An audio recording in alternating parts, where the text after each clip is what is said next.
is a combined presentation done by myself and Dr. Abhijeeva, who is the country chair of ATLS Sri Lanka. So he has just joined. So what I will do is I will hand over the presentation to Dr. Abhijeeva to continue with the presentation, and I will take over the second part of the presentation. I hope you all have gone through the instructions I had given you yesterday. You all have read the initial assessment, airway, breathing, circulation part of your trauma module resources. Plus, you all have gone through the videos I shared with you on various types of skills that are used in the management of airway, breathing, etc. Plus, we will be showing you some additional skills that you need to be able to do during this initial assessment part of a patient with multiple traumatic injuries. So now I'll invite Dr. Abhijeeva to take over the presentation.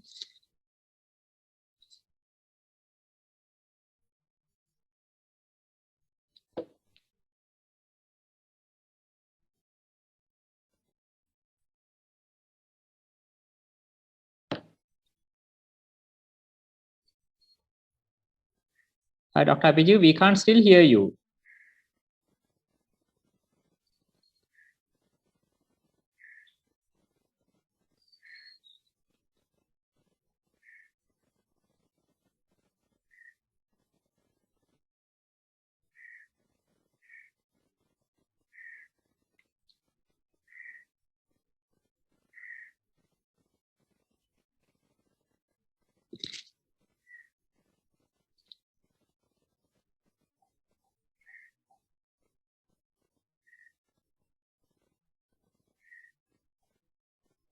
Still we can't. Probably your mic is muted.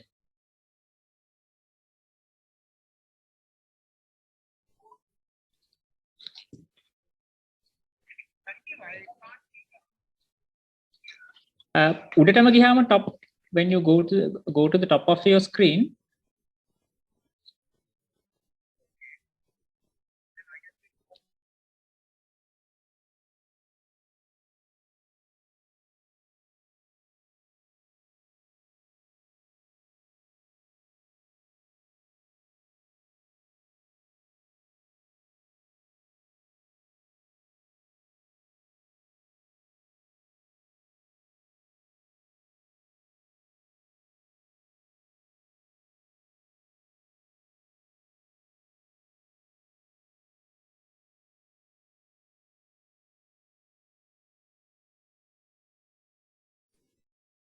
You can hear me now? Right, okay, fine. Yeah. Right, good afternoon to everyone. Can you all hear me? No one is responding. I don't know whether you can hear me or not. Kanji, can yes, we can hear you, sir. Yeah, yeah. Right. We can hear you. Thanks. Right. There are cats and dogs also on the pictures. Right. Profiles. Right. So good afternoon. I'm Kirti Abhijeeva, one of the surgeons from the National Hospital. Probably some of you may be knowing me. So we have been involved in trauma training for medical students, postgraduates, and even surgeons. We conduct a course called the Advanced Trauma Life Support, which is the most widely accepted course throughout the world in managing acute trauma. So it is the initial management that we usually recording in progress. Sanju, I can't see the controller buttons again. 1 second. I can see them again. You should be able to go with arrow keys. Arrow keys? No. Got it. Okay. Let me see. Gives a sound. Just click on the presentation. All right. Now it comes. It comes. Right. All right. Okay. Yeah, it comes. Right. Okay. Are you controlling it or am I controlling it? No, I'm not controlling. All right. Okay. Right.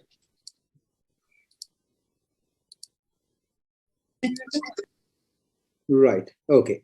So, with this 2-hour CLD, first part I would be doing the primary survey and secondary survey, and of course Sanjeev will be doing airway breathing and then circulation, which are sort of extension of the primary survey. So why we need to know of trauma is a leading cause of death, especially the first 4 decades is the most commonest form of death in people. And more than 5 million trauma-related deaths happen each year. And again, vehicle crashes for over 1 million deaths per year. And from all of the diseases, it's confirmed almost 12% of all injury and the money spent on illnesses. So this is the famous trimodal pattern of death. So as you know, most of the deaths occur at what time? According to this one, this goes in hours actually. So this, you can't see the red line going. The red line is the first peak. That is about 50% of all deaths. And second peak is the first few hours after trauma, and third peak is, as you see, it happens weeks and months after the initial trauma. Can you see my cursor going up and down? Yeah, we can see. Right, okay. So first peak happens almost instantly. So that means within seconds to minutes after trauma. So if you are, as medical personnel, how can we treat them? In fact, we can't, because we have to then keep standing along the roadside. Accidents happen. So it won't. It's not it's actually mainly preventive aspect that can address that. Then the second peak is the one that is very much under the purview of the clinicians, which call the golden hour. The golden hour is a word taken from photography actually. If the girls who are doing photography will know the term golden hour is used to describe the dawn, dusk. That means between 6 and 7 p.m. where the sky will gradually darken and die and will be black the night. So here again, this is called the golden hour because that's the opportunity before a death of a patient which you can intervene and save. And also that is the most important area of focus of a clinician or a trauma medical personnel who can save lives. The third peak, of course, if especially the first peak, the second peak is not addressed properly, not treated properly here, some of these patients will die in the ICUs. Nowadays, the patients can be ventilated and sort of life supported long time. Sometimes they invariably die. Some patients anyway, even if they're treated well here, will end up dying here, especially severe brain injury and so on. So this is about 25%. The golden hour is about 25% of the deaths. So truly speaking, if you address the golden hour properly, or the primary survey done at the correct time, can save a fair number of lives. What is now you are probably, you are of which year, 4th year or which year do you belong to? Can someone tell which year you are? 4th year? Final years. Final years, right. So you are doing the professorials or before that? Professorials. So basically you have seen most of the surgery and surgical appointments. So can someone say what the difference between trauma surgery and any other branch of surgery, say orthopedic or general surgery? You have done the excellent service appointment, haven't you? Yeah? Yes, sir. Yes, yeah. sir. So you all can talk, don't worry. I can't see your face, so don't worry. So you can give your opinion. So what is the difference? In trauma, almost all the patients are sort of emergency. Like we can't have elective cases in trauma. So they will come to us if and when it happens, and we have to be there all the time.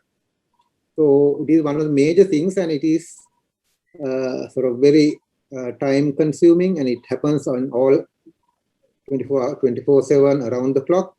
Other than you can't plan. So you have to have a great dedication in this aspect in treating these patients. Of course, the way the ATLS shows to do a primary survey is ABCDE method. That is a sequential method, A after B after C after D. That is usually designed to a rural or not well-equipped hospital where this system can be adapted to any situation. If you see the accident service Colombo, most of you all may have seen the trauma patients being handled there. There are so many doctors there. In that case, we can do what we call a horizontal resuscitation, where some team will look after the anesthetic team will look after the airway, and surgical or maybe emergency medical team can look after the thorax, and circulation, the surgeons will look after. So on and so forth. There are multiple teams which can look after simultaneously. So that's called the horizontal resuscitation. So most of the modern trauma centers will adopt horizontal resuscitation, where ABCD is done parallelly, whereas most of the peripheral hospitals, and when you start work as a junior doctor in a peripheral unit, you will be doing the vertical resuscitation, because it will be only you and a nurse and the other paraclinical staff which is available till a senior hand is available. Right.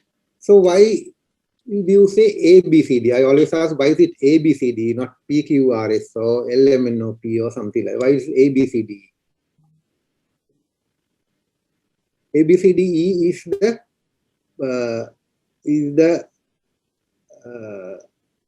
alphabet in English medium. So most of this, which originate from the West, they use the first few letters of the alphabet, which that's the first thing a person will learn, and probably the last thing that he will forget. So in a trauma situation where everything is mayhem, very lots of noise, lots of activity going on, it's very important to keep it stupidly simple. This is called the KISS method. Keep it stupidly simple, so you won't forget things and result in a death or disability of a patient.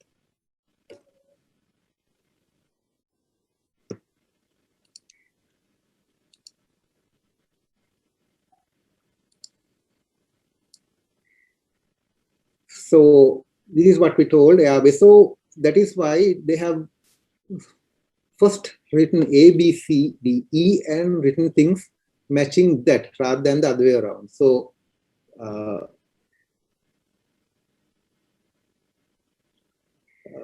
so A, B, C, D, E, we will be explaining it further, has come to be in that because of that. Right.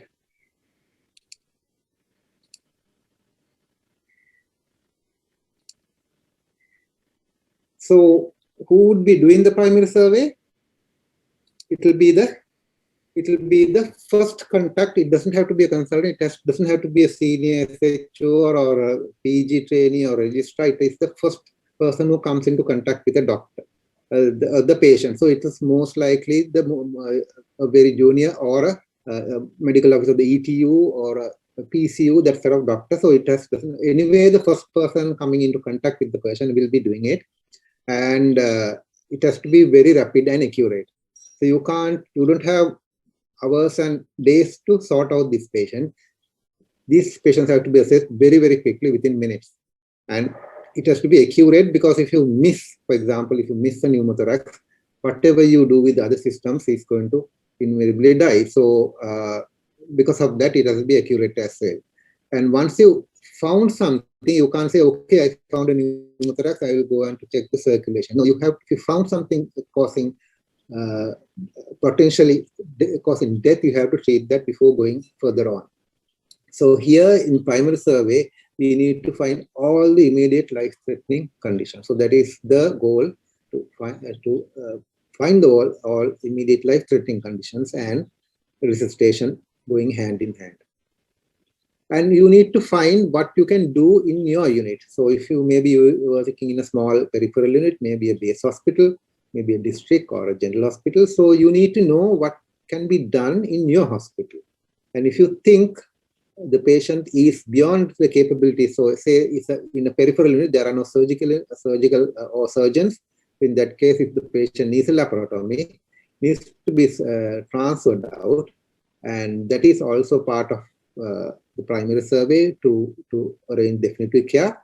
And then, of course, you need to stabilize any patient before leaving your hands. You can't send a patient with a blood pressure of 50/30 whatever head injury or whatever that he may need in another hospital, unless because he's not going to reach the other hospital alive. So it's very important that you ensure optimum care before you transfer. If you are going to transfer, or if you are not going to transfer, you can hand over to the proper surgical team or a neurosurgical team and so on. But it has to have optimum care till you hand over. So those are the three goals of initial resuscitation. So if you take in whole resuscitation, primary and secondary survey in one slide, it will be this. You need to prepare yourself.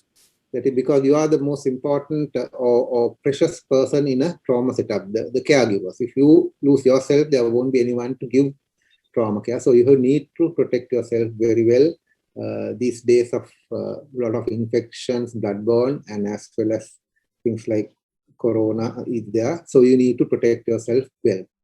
And you do the primary survey and resuscitation, and then of course junks, that X-rays and ultrasounds, which we're talking in a while. You do those, and then you stabilize the patient and re-evaluate. So re-evaluation is one of the most important things. Say if you found a tension pneumothorax, you put the intercostal drainage tube, and then the other systems, if they're normal, the patient should stabilize and have good blood pressure, pulse, respiration, saturation, so on. So if that is not happening, so saturation is dropping, so it is say 92, 93, should not be in that range for a normal person. So you need to always go back, start from the primary survey, starting from A, not from the breathing or sort of, if it is, so blood pressure dropping, you don't start at C, you don't still start with the airway, breathing, and then circulation. So you need to reevaluate, and then you make sure the patient is stable and normal for considerable amount of time before the patient is sent for or secondary survey is commenced and sent for definitive care to your hospital or some other hospital as a trans. So this slide is the cardinal or the most important slide in the whole presentation, which is summarize the whole thing that you are going to do.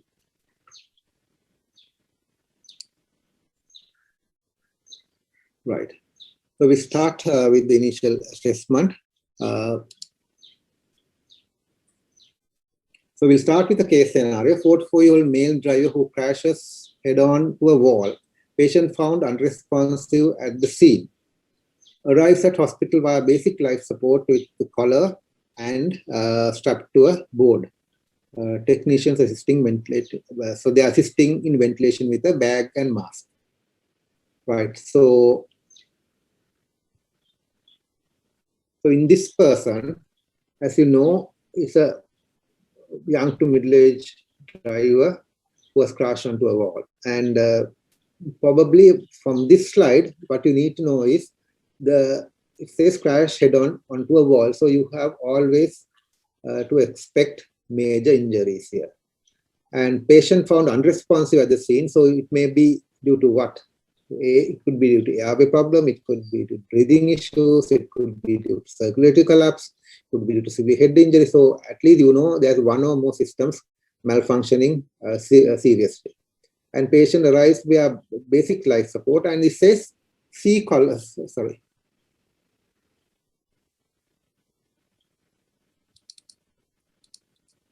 It says the patient is on a collar and cervical collar and strapped to a board.